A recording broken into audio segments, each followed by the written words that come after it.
Hi, friends of Clica. We are doing this interview in English because we have two great profiles interviews here. Can you give us your name and your position to the people in the audience? Hi, I'm Zev Siegl. I'm from the United States, from Seattle. I'm a well-known coach and mentor, and I'm even better known as one of the three co-founders of Starbucks Coffee Company. Thank you, Zev. Thank you for being here with us in Pitch at the Beach. And my name's Matt Hoffer. I'm from Vancouver, Canada, and work with Brickhouse Ventures. It's a company we founded that invests and consults in sports and entertainment digital media. Our first question always here is, how do you think about Pitch at the Beach? I've been to Pitch at the Beach twice. It is the most amazing way to bring together investors and entrepreneurs in the world. And I go to a lot of events.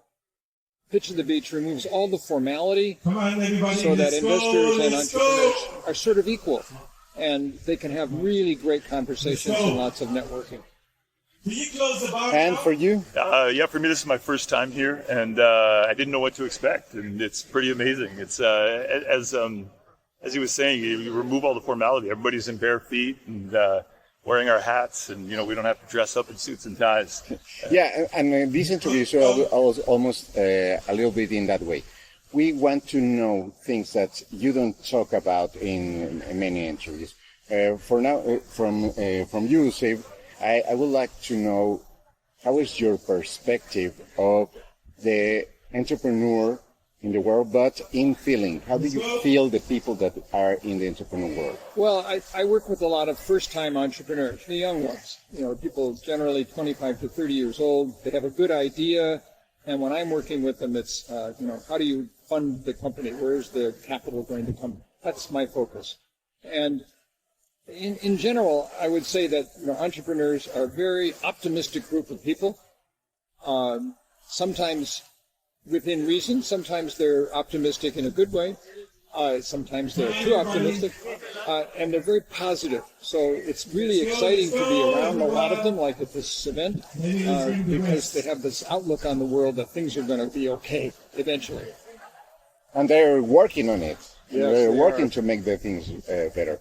And Mark, for you, how is your feeling about people that are investing in these entrepreneurs? Well, I think it's not just about the money, but it's also about the human side of it and the people behind it, right? You have to understand, not just is the business a great idea, but is that person somebody that can carry it through and make the business grow, right? And it's two very different things. Sometimes there can be great ideas, sometimes there can be great people, and the idea might not be so great.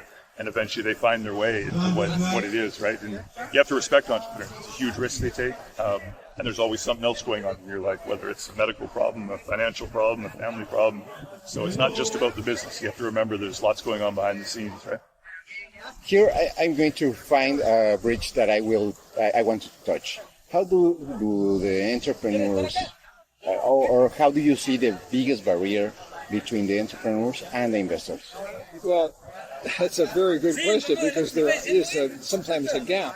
The investor wants the entrepreneur to have prepared well to start the company. And sometimes entrepreneurs are a little bit unprofessional about how they do that. They believe in what they're doing, that they expect that the investor will be just as enthusiastic and not ask so many questions.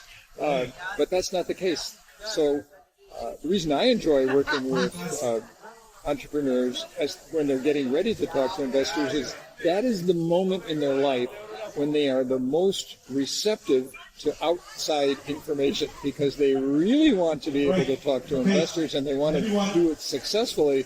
So that's the one time where they will stop saying my way is the best way, and they will listen. Okay, that's a very interesting approach, because you say the entrepreneurs have this passion for this thing. So they reach this thing and they don't want to change it, but they have to change it to get to the investors. And from the investor side, how do you see this bridge between the investors to the entrepreneurs? I think it's a lot easier nowadays for the two to connect because of things like social media and the availability of everybody. I think the hard part is, as investors, we have so many pitches we're seeing all the time and so many texts being sent to us that sometimes you feel bad not getting back quick enough to everybody, right? Because they have one focus right now and you might have multiple. But I think the ability to connect is a great thing, right? To come here and be at a place where you just bump into each other and get a chance to talk, right? And then also the ability to reach out on social media, right? LinkedIn's become a great way to connect with people that you might normally never get a chance to connect with. So, very interesting. Zev, I want to close this interview with you with 3 points, 3 key points that you will give to the entrepreneurs. If you have all our audience there of entrepreneurs, what would you say to them? I think I'm going to narrow that down to 2 key points. One is do the numbers. you have to really do a good financial forecast, and it has to be the numbers have to be so realistic that when the investor says, where did you get this number? You have to have a good answer where you got that number. It has to be something from the real world. And the other thing is you have to surround yourself with people who can make up, who can compensate for what you don't know. So if you're a great salesperson, you need people who are good product managers, probably a good accountant, and maybe a good technical person. You have to always make up for or compensate for what you are not good at. Well, that's very clear and very focused to the entrepreneurs, and that if they jump this step, I think they have a lot of way ahead, easy to go. I think so. And two points to the investors that want to join in this world, in this venture capital world. I really like what Israel always says about you have to write your first checks. Whether it's a small check, it's a few grand, once you put your money to work, it's a lot scarier, right?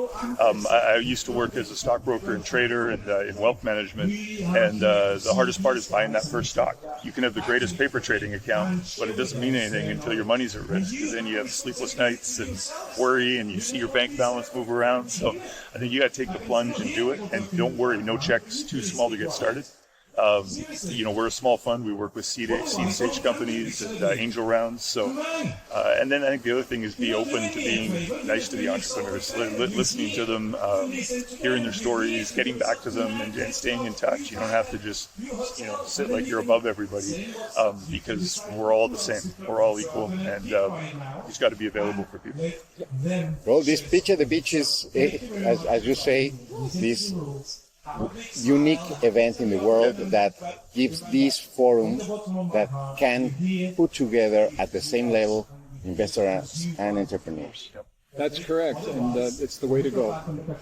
Thank you very much for both of you. I'm really amazed to be around people like you with these careers that you have made for yourselves, but with results and with this vision of kindness and focus on the people. Okay. Appreciate Good you luck having to us you. here. Yeah. Thank you, guys. Thank you.